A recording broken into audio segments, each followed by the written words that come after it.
This is The Top, where I interview entrepreneurs who are number one or number two in their industry in terms of revenue or customer base. You'll learn how much revenue they're making, what their marketing funnel looks like, and how many customers they have. I'm now at $20,000 per talk. 5 and 6 million. He is hell-bent on global domination. We just broke our 100,000 units sold mark. And I'm your host, Nathan Latka.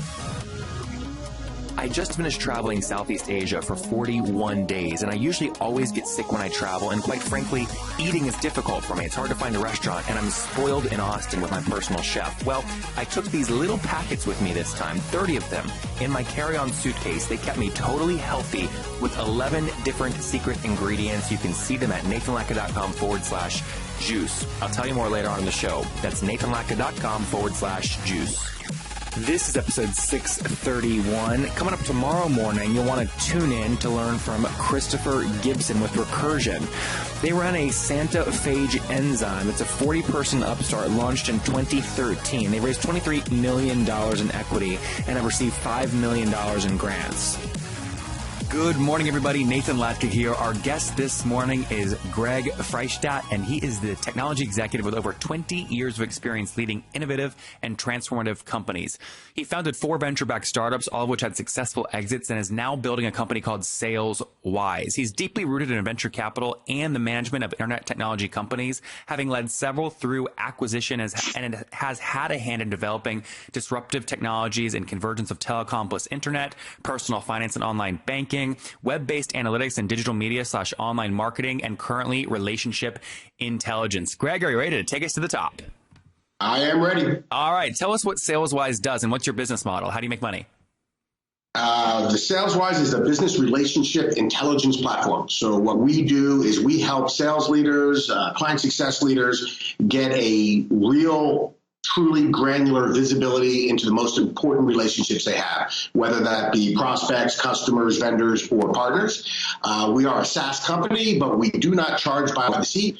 Rather, we believe in what we call democratizing data, meaning that our customers should provide our relationship intelligence to every single employee that can use it productively. So we price based upon the total size of the company. Okay.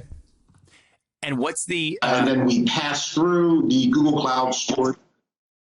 Go ahead. I was going to say, Gregg, so what's the, on average, because I know you have a bunch of different customer cohorts, but on average, what's the customer paying you per month?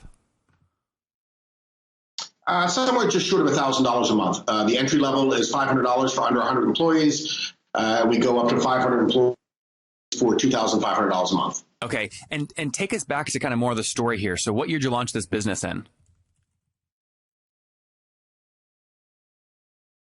The business was founded about 2.5 years ago. The product that we are currently in market with was launched about 4 months ago. Okay, so 2015 is really kind of founding of the business, and then the current product you said was about 2 months ago? 4 months. 4 months ago. Great. And what is the, so 2015 is when you founded the business. Now, what got you into this? What were you doing before 2015? So I sold my last company to a company called Outbrain, and I started and ran their strategic initiatives and channel. So my customer was really our 65 US salespeople, and the frustration of trying to use Salesforce and email and weekly meetings to understand what those sales guys needed to sell better so I could do my job striking partnerships was intensely frustrating and led me to the conclusion that the alleged revolution of sales and marketing on the internet is really a revolution in marketing, and that sales management and sales teams really haven't seen the type of innovation and access to data to transform how they do their jobs. So that's what we set out to build with Saleswise. Now, did you use capital from your exit to Outbrain to fund Saleswise and you kind of bootstrapped it, or did you raise kind of outside capital? I funded the first 6 to 8 months. I think I've raised about 20 rounds of venture capital over the last 20 years. I've participated in every round and will continue to participate in.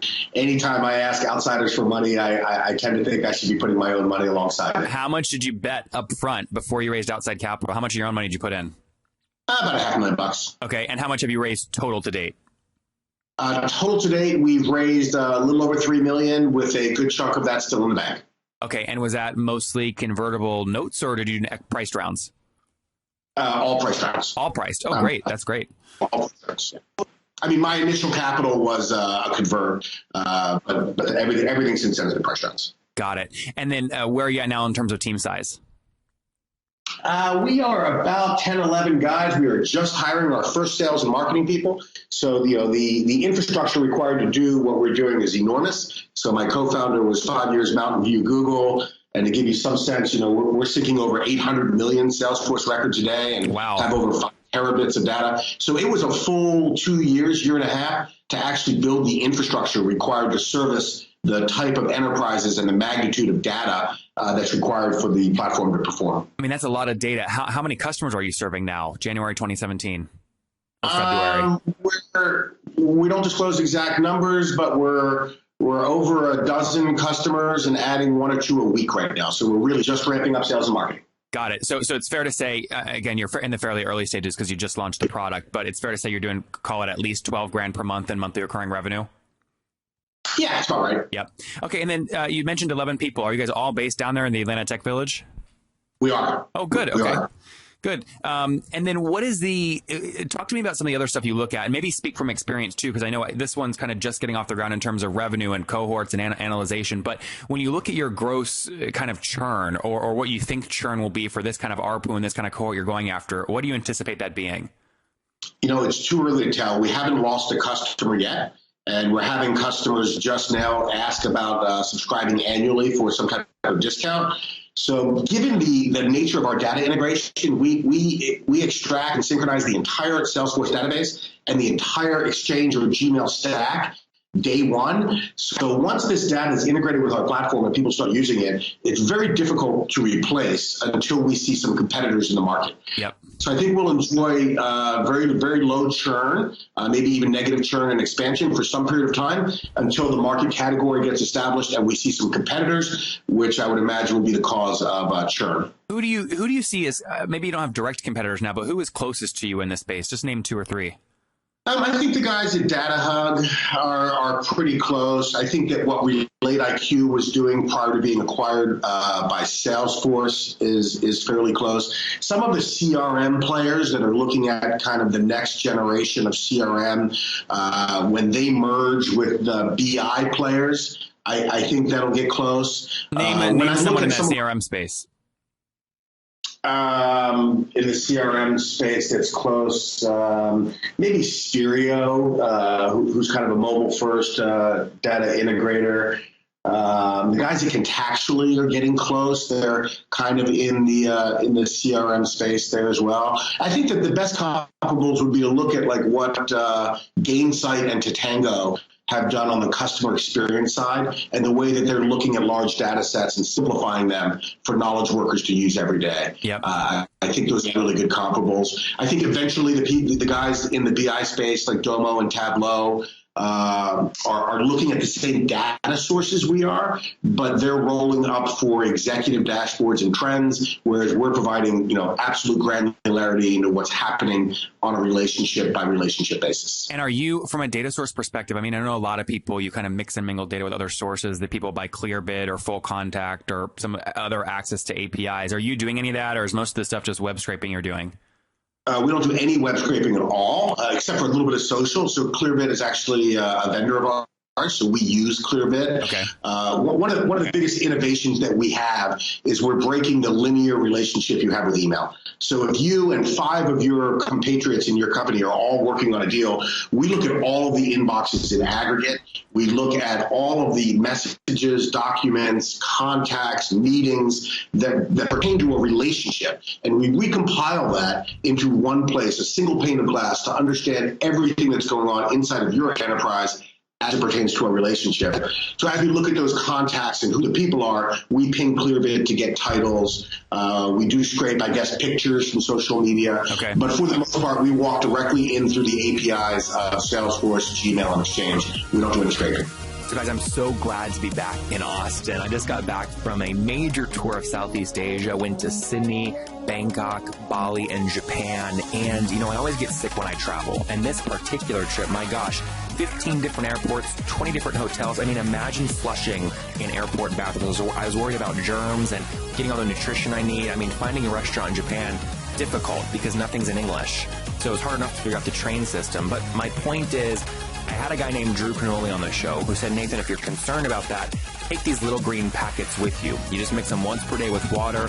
They'll keep you super healthy. You get all your nutrients, and they'll keep you from getting sick. So I took them, and guys, they worked unbelievably well. I got no sickness, just mixed them with water once per day. They didn't make my water bottles all sticky. That's like nice. A lot of these mixers, they make them sticky. It was very clean and smooth. Took them once per day, never got sick. So they've got 11 superfoods, and they're perfect if you're not traveling, but you're just on the go from your office to work. So you can check them out at nathanlatka.com/juice. That's nathanlatka.com/juice. Gregg, let's wrap up here with the famous five. Number one, what's your favorite business book? Good to Great. Number two, Jim Collins fan, huh? Yeah. Number two, is there a CEO you're following or studying right now? I'm always following Mr. Benioff to see if he can continue to innovate beyond the scale of the amazing SaaS business that he's built. Yeah, I mean, that's, when I hear your business, that would be like a perfect exit for you. Am I right? I don't know. Either that or somebody who wants to take some of that market share. Yeah. Microsoft. Number three. Number three, Gregg, is there a favorite, besides your own, is there a favorite online tool you have, like HostGator?